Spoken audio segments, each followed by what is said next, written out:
Hello, my name is Kelly Redmond. Thank you for joining me for this episode of Impact Media Presents. It is actually our 60th episode, and we invite you to celebrate us as we celebrate 60 episodes, also focusing our attention on a very, very important topic to us.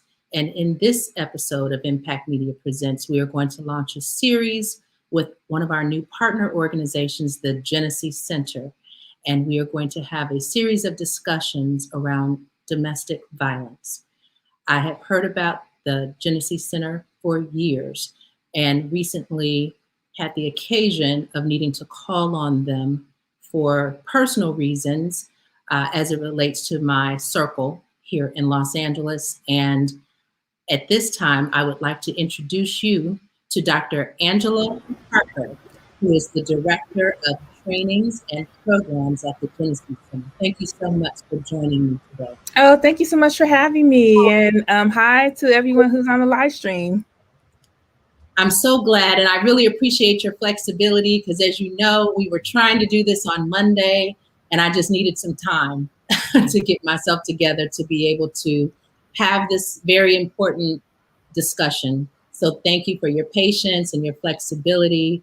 I just have to thank, first of all, Janine Cooper for making the personal introduction to Karen Earl, who has connected me with many members of your team to help provide services to the community, as well as receive services, myself.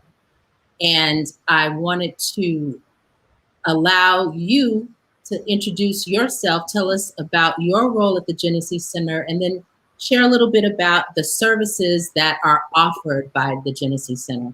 I knew broadly what you did, just did not have the occasion to develop the relationships and to learn more. I'd always been interested, but just had not done that.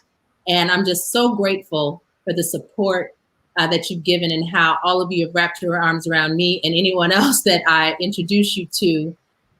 So thank you so much to the whole organization, to Karen, to you and your whole team. And I want to make sure that everyone knows who you are and what you do so that we can help so many people who are dealing with the issues of abuse, domestic violence. So thank you so much. And thank you, Kelly, for taking on this issue. This is not an issue a lot of people like to talk about, but it is definitely one that we have to talk about. And at Jenesse Center, we are the oldest domestic violence intervention program in South LA. We are celebrating 41 years. Wow. We are, in my opinion, a very special organization because we were actually founded by 5 Black women to help Black women who were victims of domestic violence. So this was around like 1978. 1979, 5 women came together. They were all dealing with issues of domestic violence. Some were victims, some knew of who were victims, and they just wanted to help. And so what they did was they decided that they were going to create a hotline so that people could call if they needed food, diapers, clothing, and what people were really calling for was shelter. And so they looked around and they realized that there was no shelter in South LA and that a lot of the traditional shelters really had a difficult time servicing Black women. And so, in typical like Black girl magic fashion, they decided, to really be the change that we needed to see and to create that themselves. And so in 1980, we opened up our first shelter. We have grown from one shelter to we have an emergency shelter, 2 transitional housing apartments where our clients can stay for up to 2 years. And also we do all of our services in-house. So beyond shelter, we provide programs and services to help women and men who are clients get back on their feet. So we have a very extensive mental health program. We're one of the only domestic violence intervention programs with an in-house legal service. So not only do we handle all of our clients' legal needs free of charge, but we also have a free legal clinic in the Inglewood Superior Courthouse where we provide restraining orders for free to anyone in the community that needs it. And every quarter, we also offer free legal assistance to anyone in the community around issues of domestic violence, immigration, landlord-tenant, and different things like that. We have a very robust entrepreneurship program where we teach our clients, help them get educated, help them find jobs if they want to, teach them how to do business plans and to get grants. We believe that children are equal victims of domestic violence. So one of the big things that we do is we make sure we do a lot of programming for our youth, so that they don't feel like because they're in a shelter that somehow they're missing out on life. One of the things we want to do is to let them know that they can still have amazing times and amazing memories, even though they're temporarily staying with us. We also do like a lot of life skill classes. What I do is outreach and education.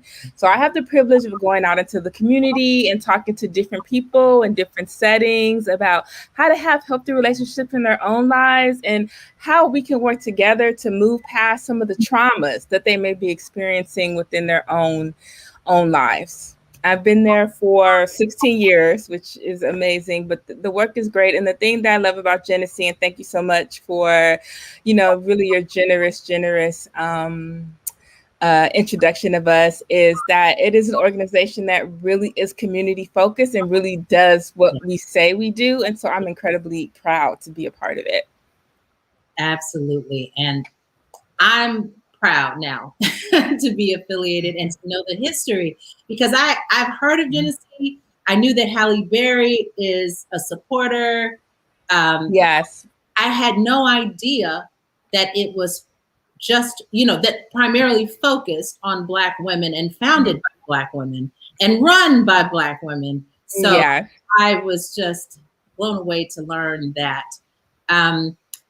So, and I know Halle Berry is just one of many supporters, that you have.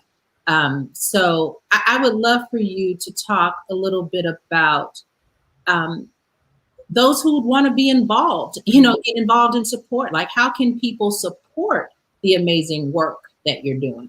Thank you. So, we always have people that want to volunteer. Unfortunately, COVID has made it hard for people who want to come to the shelter or have a direct interaction with clients. But, one of the things that we always encourage is mentorship. So if you feel like you have something that you want to share with the client, maybe you want to do entrepreneurship class, something about financial freedom, parenting, whatever you feel is your skill, the clients program at the shelter. So we can do a Zoom class and we can do it that way and you can mentor them that way. Also, if you're interested in donating, we're always accepting gift cards. Our clients need some of the things people don't think about, like socks, underwear, pajamas, because a lot of our clients literally come with the clothes on their back. Mm-hmm. Also, we have men clients and teenage boys, and people often don't think about that. When they think about shelter, they really only think about women and girls. So if you have clothes that you would like to donate for teen boys and for men, that would be great. We're always on the lookout. And then, of course, we're always looking for financial donations. You can go on our website and look at the different things. You can be a monthly donator. If there's a program that you particularly, care about, like maybe legal is your thing or youth is your thing, you can make sure that your money goes there as well. Also, we're always looking for people who want to join some of our boards. So for example, we have events throughout the year. We're going to have an event called Raise Your Voice for Peace for Youth. So if you're interested in that, you can join our board to help us raise money. We're going to have an event at the end of the year to celebrate our 41-year anniversary. If you want to join the board and help with that. So pretty much anything it is that you want to do, we love to have your skill set and we can find a place for you and put you to work, I promise. Absolutely. And we'll make sure for the events that you have coming up that we share that and promote that. And as I mentioned at the beginning of the live stream, this is the launch of a series. We are going to have multiple discussions. This is just the first of several. And so wanted to just remind the viewers that is, that we want you to tune in. This is going to be a continuing conversation, and there's a lot to learn and a lot to be able to share as we're, moving forward and kind of growing together. And so, Angela, I'd like for you to now, and as we're talking about volunteerism, it's Do you work in the advocacy space at all? Because I know there are a lot of women, especially in Los Angeles, California right now. I've been a part of some meetings just in the past week where women are rallying around this cause and wanting to get more involved and looking to work in the advocacy space as well. So yes, so we do. So one of the things that we've really been working on is collaborations with like different groups throughout California, so that we can come up with a plan, and really get ourselves in, which we've been really successful at, getting ourselves in front of public officials, yes. And people who can change laws. Right. And not only who can change laws, but who can allocate money, right, to different programs and services. Because oftentimes, I think when people think about domestic violence, they only think about the physical ramifications of it, and they don't think about the legal ramifications, the emotional ramifications, the thing that, it has on children. So it's always underfunded. The majority of women are homeless because of domestic violence. They have left a household and they're sleeping in their cars with their children, or they're at a shelter because of domestic violence. So domestic violence affects every aspect of life. And I think what happens is people tend to think of it as a silo. And so what we try to do is we try to partner up with different organizations, and we try to, to advocate. This is what domestic violence looks like. It doesn't look like you think it looks, and it often doesn't show up the way that you think it would show up, which is why anybody can find themselves a victim, because they're not thinking like, oh, it's not happening to me. I'm not that kind of woman, or I'm not that kind of man who would become victims of that. Can you say that one more time? You said it so fast. You said anyone. Oh, I'm sorry. Yeah. So anyone can become a victim of domestic violence. And I think oftentimes, particularly people who are incredibly successful, because we've had clients who have come through our doors that have had like PhDs, that have been married to millionaires, men clients, people who feel like that this is not me and this is not my life. And, the thing about it is there's still so much shame attached to domestic violence. And there's still like, people are so afraid to sort of let go of that facade, right, of having like the perfect life. And even like if you come from you don't have to be a millionaire. You know what I mean?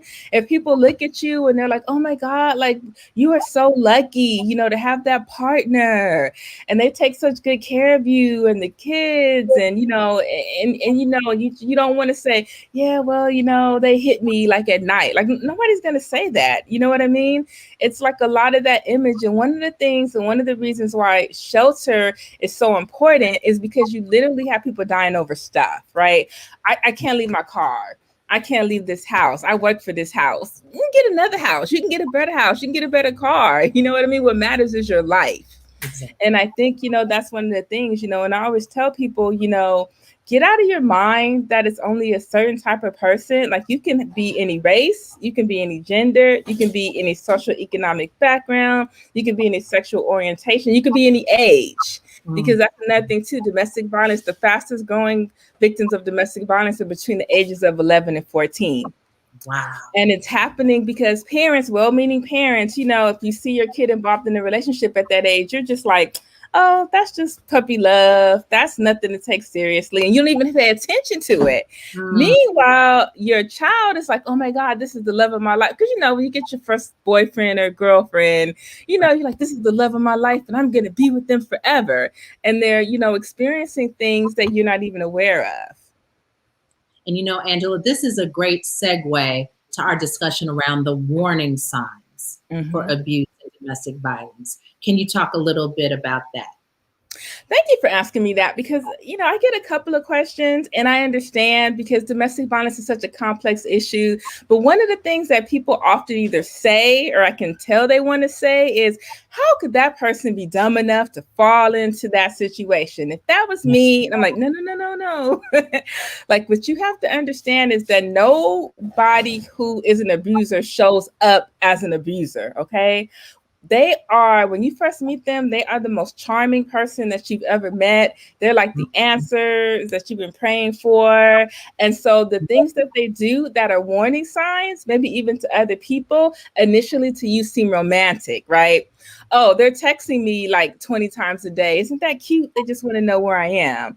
Or, oh, they don't want me to hang out with my family and friends anymore, but that's just because, they want me, for myself. Oh, they're discouraging me from some of the activities that I like to do, but those things are probably not good for me anyway. They said something really critical to me that, but they're just trying to make me better. They just care about me. Criticizing. Yeah. So it's those things that like in the moment feel like it might be love, but then in retrospect, as things sort of deteriorate, you kind of see that that's something. And a lot of times those things are in combination with other things. So if you notice that, like, if you don't pick up the text, they start to become angry. If you notice that if you defy them, maybe they stomp off or they get aggressive or they start like putting their hands through a wall. If the criticism increases, if they put their hands on you, different things like that. But oftentimes by the time you get to the stage when they're abusive, you have sort of begin to normalize all the other little things that you really don't see it coming. And so that's what I always tell people. People are like, oh, they should have been able to see that coming. No, because abusers are really, really charming. And not only do they charm you, but they also charm your friends and your family, right? So when you go to your mom or your dad or your best friend or your cousin or your sister and your brother, and you're like, John, he's abusing me. Oh, no, not John. I know John. John would never do anything like that, right? And so then where does that leave you if nobody's like willing to believe you? And that's one of the reasons too why people don't come forward as soon as you would think, because they are often really not believed. Right. So, and that's another perfect segue to what I wanted to discuss with you about friends and family on the sideline. If you suspect that someone is experiencing any type of abuse, mental, verbal, emotional, physical, what can a friend or family member do, whether they've been told directly that they are being abused, or they can just pick up some of the signs or from some of the things that they share? What can people on the sidelines do to help those who find themselves in this situation and in these types of relationships? So here's where things become really difficult, because unfortunately you cannot force someone to leave until they're ready. Typically it takes a man or a woman 7 times to leave the situation before they finally leave for good. And so that can be incredibly frustrating for someone close to them, because you're experiencing the abuse too, because you love that person and it's really stressing you out. So the things that I tell people is, first of all, don't doubt the person, okay? So if they come to you and tell them that they're being abused, believe them. That's number one. Number two, don't judge. Don't say, oh, how could you get in a situation like this? Or why didn't you tell me earlier? Or nothing that's going to make the person close up, right, when they come to you. And also when I say don't judge them for not leaving. Because women and men have a lot of reasons why they stay. And that's something I would love to talk about and expand upon later. Yeah. But it's just not as simple as walking out the door. Please understand that. And then also, this is something that I always tell people, don't be afraid to seek counseling for yourself.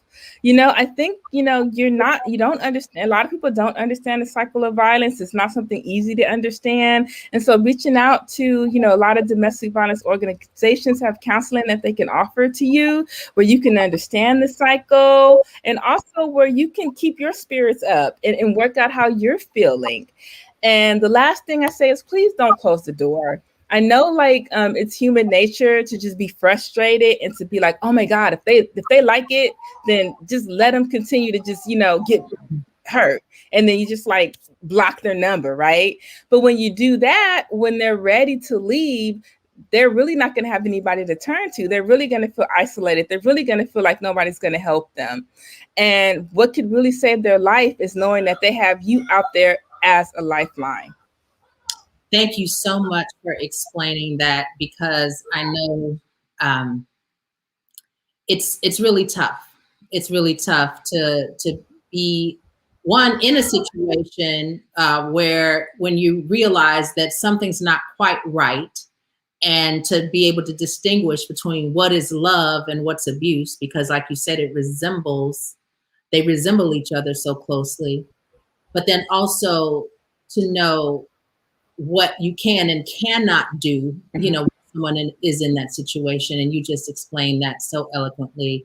And I think what you're doing is so great, because we've been around for 41 years, but you'd be surprised. Like you said, there's people that don't know about Jenesse Center.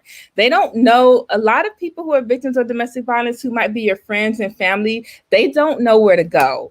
They stay because they don't know where to go. And also the idea of going to shelter is terrifying, right?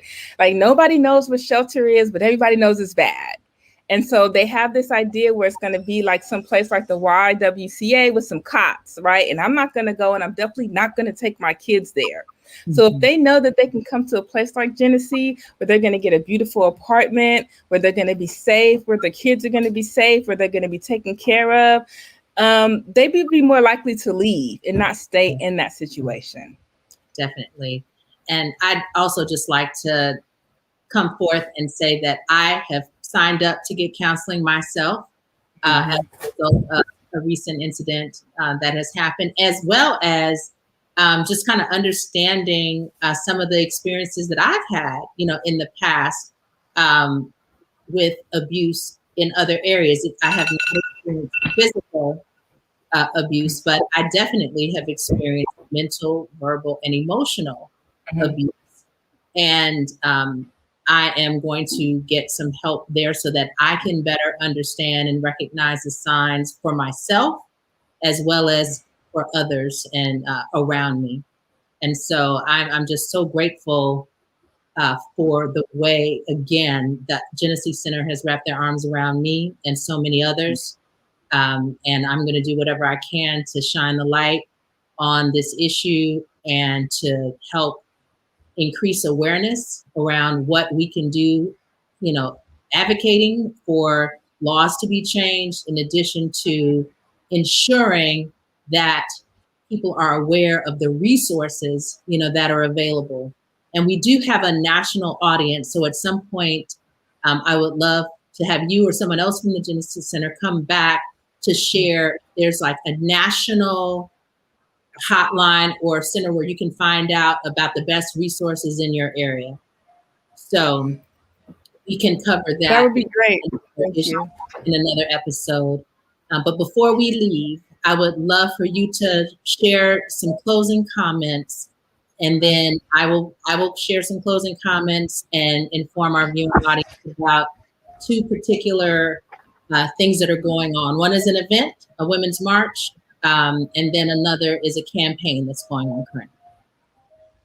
Thank you. So I actually would like to do two things and speak to, before I got off, two particular people who may be interested in this. The first is someone who may feel like they're a victim of domestic violence. First of all, please understand that you're not alone, and understand that there are people out here that don't want to judge you. We just want to help you. You know, tell somebody that you can trust, you know, really look out and find the different resources that might be available to you. And most importantly, create a safety plan. You know, the most dangerous time for a victim of domestic violence is when they decide to leave. So when you look on the news and you see someone who's been shot or been killed or had acid thrown in their face or they've been kidnapped, those are the people that have left.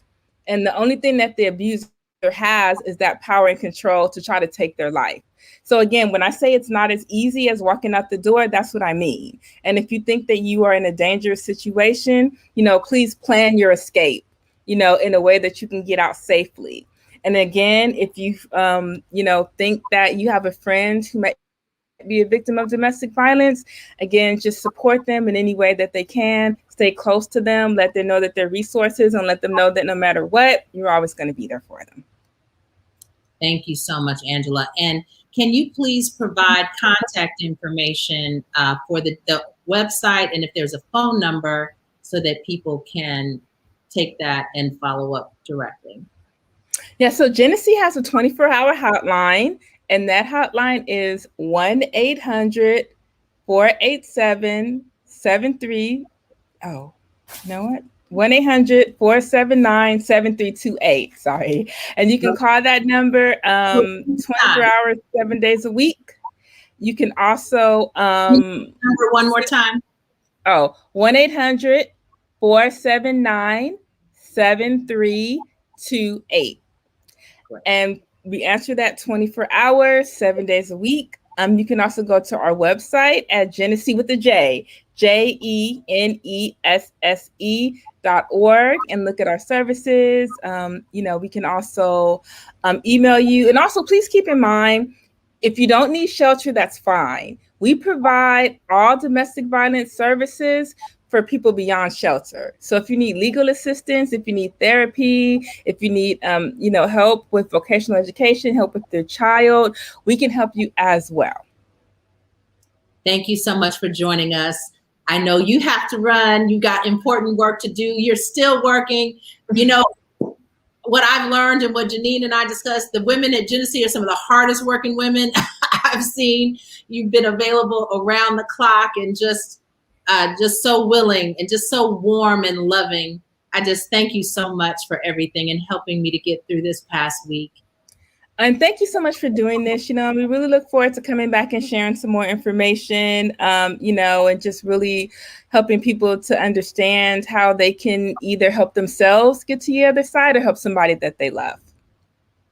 Thank you so much. God bless you and the work of the Jenesse Center. And I look forward to having you back real soon. Thank you. Thank you so much. Thank you. Thank you again for joining us today. Again, this is our 60th episode of Impact Media Presents.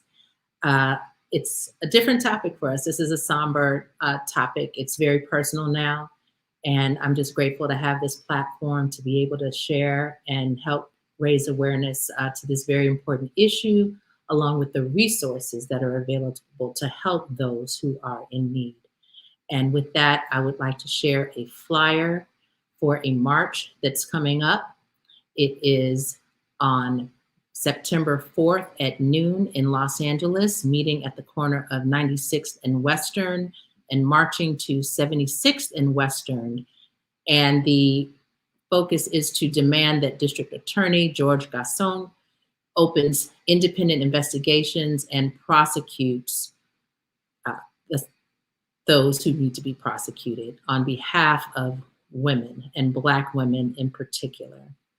And then lastly, there's a campaign that's very personal and dear to me. We are demanding justice for Michelle Avan, and the hashtag is #justice4Michelle. These flyers are available on social media, so please find them, circulate them, and we will let you know if there are any other particular issues or opportunities to march or advocate, protest if necessary on behalf of Michelle Avan, who is a beloved member of the Los Angeles community. Thank you so much for joining us. Please spread the word. Please join us in our fight against domestic violence and abuse, and especially as it relates to Black women. Thank you so much for joining us. Have a good evening, and God bless you.